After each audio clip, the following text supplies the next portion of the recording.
हो रहा है, बच्चों की फीस बढ़ाई जा रही है, कोई रेगुलेटरी बॉडी नहीं है। इस पर भी माननीय फाइनेंस मिनिस्टर ध्यान देने की जरूरत है।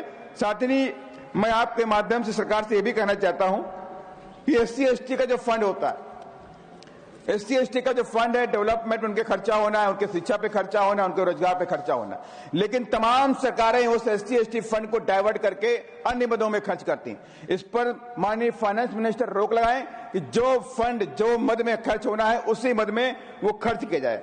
साथ ही मैं आपके माध्यम से ये भी कहना चाहता हूं कि लंबे अरसे तक काफी दिनों से SC/ST के बच्चों को स्कॉलरशिप टाइम पे नहीं मिल रही और सरकारी स्कूलों के फीस स्ट्रक्चर की वजह से तमाम SC/ST के जो गरीब बच्चे हैं वो एडमिशन नहीं ले पा रहे। अभी कई जगह पे देखने को मिला, IITs में देखने को मिला कि गरीब बच्चे एडमिशन लेने में असमर्थ रहे।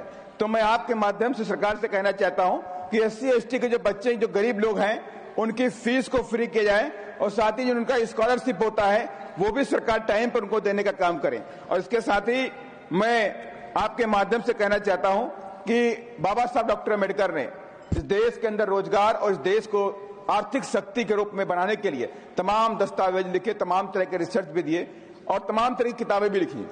बाबा साहब डॉक्टर अम्बेडकर ने अपने वॉल्यूम नंबर 3 में ये लिखा हुआ है कि इस देश के अंदर जो कृषि क्षेत्र है वो सरकार के अधीन रहना चाहिए और उसके साथ ही ये भी कहा कि बीमा क्षेत्र भी राष्ट्रीयकृत होना चाहिए। अगर आप बीमा को प्राइवेटाइजेशन कर दोगे 100%, तो इस देश में बहुत बड़ा जोखिम उठाना पड़ेगा, देश जोखिम की तरफ बढ़ सकता है। इसलिए मैं माननीय फाइनेंस मिनिस्टर से कहूंगा कि इस पर भी पुनर्विचार करें और बाबा साहब की इस बात को भी ध्यान में रखें। और साथ ही सरकारी कर्मचारी लंबे अरसे से मांगते चला रहे हैं कि OPS लागू किया जाए, लेकिन OPS नहीं मिल रहा, उसके लिए NPS लाया गया, फिर UPS लाया गया, लेकिन सभी लोग इसको रिजेक्ट कर रहे हैं। तो मैं माननीय सरकार से आपके माध्यम से कहना चाहता हूं कि OPS को पुनः लागू किया जाए, उस पर कंसिडर किया जाए।